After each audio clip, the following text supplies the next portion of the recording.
नमस्कार दोस्तों, इस समय की बेहद बड़ी खबरें सामने निकल के आ रही हैं। शुरुआत करेंगे इस वक्त की बड़ी खबर से। राहुल गांधी ने नरेंद्र मोदी सरकार को दी चेतावनी, कहा अगर मजदूरों और किसानों की मदद नहीं की गई तो आने वाली है आर्थिक तबाही। तो वहीं दोस्तों जानेंगे, क्या सरकार से सवाल पूछना कोई गुनाह है? सोनिया गांधी ने पीएम केयर्स फंड को लेकर के किया था ट्वीट, अब दर्ज हुई है दूसरी एफआईआर। तो वहीं आप लोगों को बताएंगे, मध्य प्रदेश में उपचुनाव के लेकर के कांग्रेस पार्टी ने तैयारियां की और भी तेज। सिंधिया के दबदबे वाले इलाकों में कांग्रेस की जिला इकाइयां की गई भंग। इसी प्रकार की दोस्तों तमाम बेहद बड़ी खबरें आप लोगों को आगे विस्तार से इसी वीडियो में बताएंगे। लेकिन उससे पहले दोस्तों आप लोगों से एक छोटी सी रिक्वेस्ट है, अगर आप लोग भी केंद्र सरकार के द्वारा जारी किए गए 20 लाख करोड़ रुपए के आर्थिक पैकेज को एक भद्दा मजाक मानते हैं तो अभी इस वीडियो को लाइक करके अपना समर्थन जरूर दर्ज करवाइए और चैनल को फ्री में सब्सक्राइब करके घंटी जरूर दबा दीजिए दोस्तों। तो आइए आज की सभी बड़ी खबरें, मुख्य समाचार जान लेते हैं। राहुल गांधी बोले, मजदूरों, किसानों और एमएसएमई की मदद नहीं की तो आर्थिक तबाही आने वाली है। आप लोगों को बताते चले, कांग्रेस पार्टी के पूर्व अध्यक्ष राहुल गांधी ने कहा है कि अगर सरकार की ओर से गरीबों, मजदूरों, किसानों और सूक्ष्म, लघु एवं मध्यम उपक्रमों की वित्तीय मदद नहीं की गई तो देश में आर्थिक तबाही आने वाली है। विपक्षी दलों की बैठक में उन्होंने यह भी कहा है कि केंद्र को राज्य सरकारों की मदद करनी चाहिए। कांग्रेस पार्टी के मुख्य प्रवक्ता रणदीप सुरजेवाला के मुताबिक राहुल गांधी ने बैठक में सवाल किया, लॉकडाउन के दो लक्ष्य हैं, बीमारी को रोकना और आने वाली बीमारी से लड़ने की तैयारी करना, पर आज संक्रमण बढ़ रहा है और लॉकडाउन हम खोल रहे हैं। क्या इसका मतलब है कि एकाएक बगैर सोचे किए गए लॉकडाउन से सही नतीजा नहीं आया है? राहुल गांधी ने आगे कहा है कि लॉकडाउन से करोड़ों लोगों को जबरदस्त नुकसान हुआ है। अगर आज उनकी मदद नहीं की गई, उनके खातों में 7,500 रुपए नहीं डाले गए, अगर राशन का इंतजाम नहीं किया गया, अगर प्रवासी मजदूरों, किसानों और एमएसएमई की मदद नहीं की गई तो फिर आर्थिक तबाही आने वाली है। तो वहीं राहुल गांधी ने आगे कहा है कि लोगों को कर्ज नहीं मदद चाहिए, जैसी मदद करनी चाहिए थी सरकार को वैसी मदद नहीं की जा रही है सरकार द्वारा। ये यहां पर राहुल गांधी ने जोरदार हमला बोला है केंद्र की नरेंद्र मोदी सरकार पर। तो वहीं दोस्तों आगे आप लोगों को बताते चले, राहुल गांधी ने मदद का बढ़ाया हाथ। भोपाल में फंसे वायनाड के छात्रों की राहुल गांधी ने की मदद। 50 छात्र केरल के लिए हुए रवाना। लॉकडाउन के बाद केरल के करीब 50 छात्र भोपाल में फंस गए थे। इनमें से कुछ छात्र राहुल गांधी के संसदीय क्षेत्र वायनाड के रहने वाले हैं। इन छात्रों ने मदद के लिए राहुल गांधी से गुहार लगाई थी और अब यहां पर राहुल गांधी ने इन छात्रों की मदद की है। तो वहीं दोस्तों एक और बड़ी अपडेट सामने निकल के आ रही है, आप लोगों को बताते चलें। सोनिया गांधी ने पीएम केयर्स फंड को लेकर के किया था ट्वीट। बिहार में बीजेपी नेता ने दर्ज करा दी एफआईआर। जी हां दोस्तों, कोरोना संकट और लॉकडाउन के बीच कांग्रेस चीफ सोनिया गांधी ने पीएम केयर्स फंड को लेकर के ट्वीट किया था, जिस पर बिहार में उनके खिलाफ शिकायत दे दी गई है। सूबे में बीजेपी के पूर्व मीडिया प्रभारी पंकज ने पटना में सोनिया के खिलाफ एफआईआर दर्ज करवाई है। आरोप लगाया गया है कि कांग्रेस की तरफ से पीएम केयर्स फंड पर ट्वीट किया गया। कांग्रेस इस मुद्दे पर यह कहकर गलत जानकारी फैला रही है कि पीएम केयर्स फंड का गलत इस्तेमाल हो रहा है। ये यहां पर आरोप लगाया गया है एफआईआर में। दरअसल दोस्तों आप लोगों को बता दें, कांग्रेस पार्टी लगातार ये मांग कर रही है, कांग्रेस पार्टी के नेता भी यही मांग कर रहे हैं कि पीएम केयर्स फंड का जल्द से जल्द ऑडिट करवाया जाए और सारी सच्चाई इसकी सामने आए कि किसने पैसा दिया, कितना पैसा दिया, कहां पर पैसा खर्च किया जा रहा है या नहीं खर्च किया जा रहा है, और प्रवासी मजदूरों की आखिर मदद क्यों नहीं की जा रही है पीएम केयर्स फंड से। इसी पूरे मुद्दे को लेकर के कांग्रेस पार्टी लगातार हमलावर है केंद्र की नरेंद्र मोदी सरकार पर। तो यहां पर दोस्तों देख सकते हैं, सोनिया गांधी पर दूसरी एफआईआर दर्ज करवाई गई है बीजेपी के नेता की तरफ से।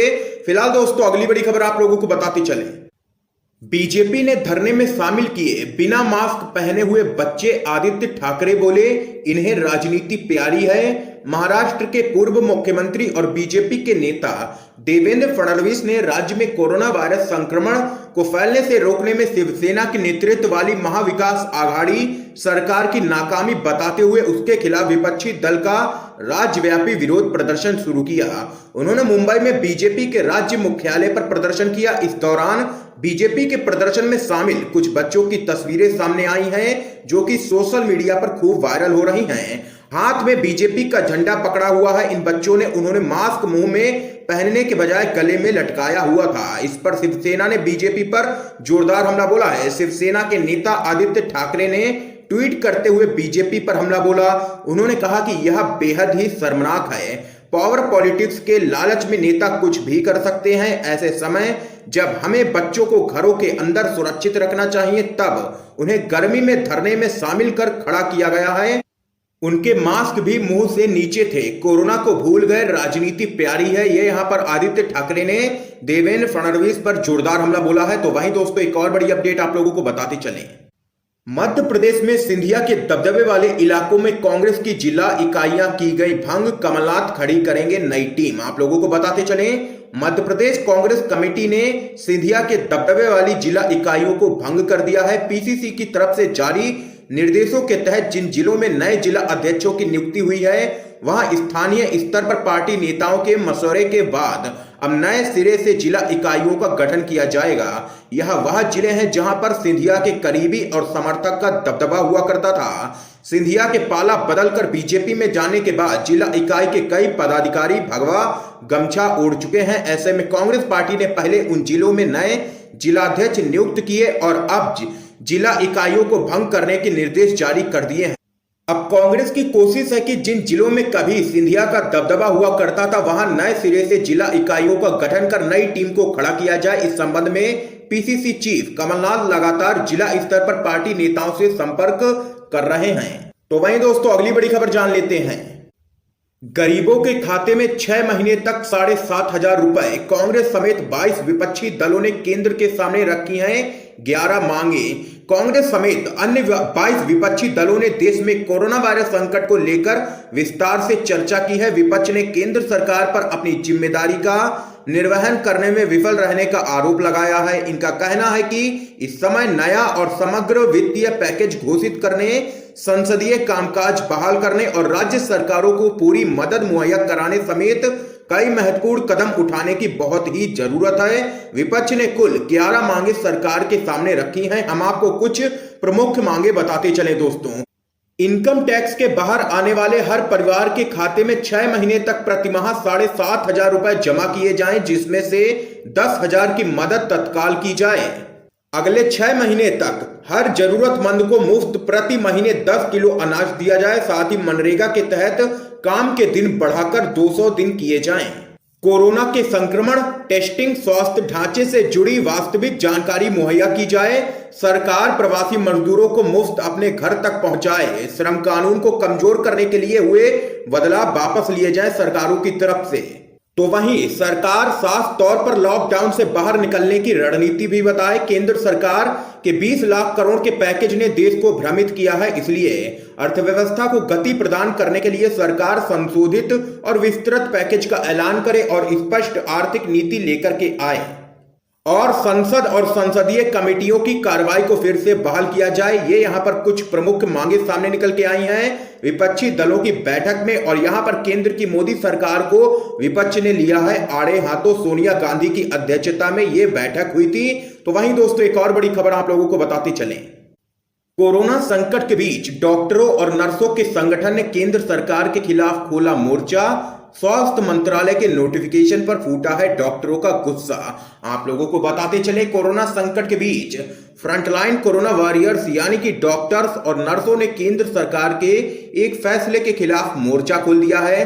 दरअसल आप लोगों को बताते चले, केंद्र सरकार ने स्वास्थ्य कर्मचारियों के लिए जारी की गई नई गाइडलाइंस के तहत स्वास्थ्य कर्मचारियों के लिए अब क्वारंटीन रहने की अनिवार्यता को खत्म कर दिया है। इस नई गाइडलाइन के खिलाफ डॉक्टरों और नर्सों में काफी गुस्सा है और दिल्ली में डॉक्टर्स फेडरेशन और नर्सेस एसोसिएशन के सदस्यों ने गाइडलाइन के खिलाफ अपनी बाह पर काली पट्टी बांधकर जबरदस्त तरीके से अपना विरोध दर्ज करवाया है। तो वहीं दोस्तों एक और बड़ी खबर जान लेते हैं। संसद भवन में एक और अधिकारी मिला कोरोना पॉजिटिव, मचा हड़कंप। कोरोना वायरस के कहर के बीच स्वास्थ्य विभाग के अधिकारियों में उस वक्त हड़कंप मच गया जब देश की राजधानी दिल्ली में संसद भवन का एक वरिष्ठ अधिकारी संक्रमित पाया गया। जानकारी के मुताबिक संक्रमित अधिकारी संसद की एनेक्स बिल्डिंग के संपादकीय और अनुवाद विभाग में काम करते हैं। संपादकीय और अनुवाद विभाग एनेक्स बिल्डिंग में 5वीं मंजिल पर स्थित है, जहां यह अधिकारी 12 मई तक अपने दफ्तर में आते रहे। इस मंजिल पर ज्यादातर संसदीय अधिकारियों के दफ्तर हैं। तो यहां पर दोस्तों आज की ये तमाम बड़ी खबरें सामने निकल के आई हैं जो हमने आप लोगों तक पहुंचाई हैं। इन खबरों पे आप लोगों की क्या राय है, अपनी राय जरूर बताइए कमेंट बॉक्स में। और वीडियो पसंद आया हो तो लाइक करके इस वीडियो को ज्यादा से ज्यादा शेयर जरूर कीजिए और अपने सभी दोस्तों तक इन खबरों को जरूर पहुंचाइए और चैनल को फ्री में सब्सक्राइब करके बेल के आइकन को जरूर दबा दीजिए। आप सभी का दोस्तों बहुत बहुत धन्यवाद।